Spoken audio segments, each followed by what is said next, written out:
Mixie జార్లో శనగిత్తనాలు, pan పెట్టి oil వేసి ఉల్లిపాయ ముక్కలు, టమాటా ముక్కలు వేయించుకోవాలి.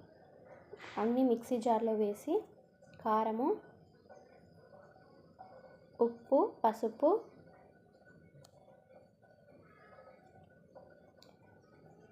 వేసి మెత్తగా గ్రైండ్ చేసుకోవాలి.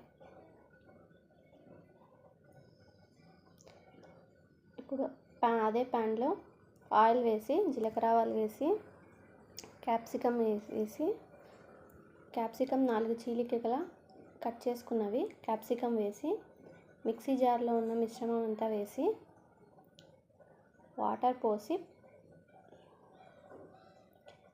కొద్దిగా చింతపండు నానబెట్టుకొని వాటర్ పోసి అందులోకి వేయాలి. ఇప్పుడు ప్లేట్ పెట్టి బాగా ఉడికించుకోవాలి.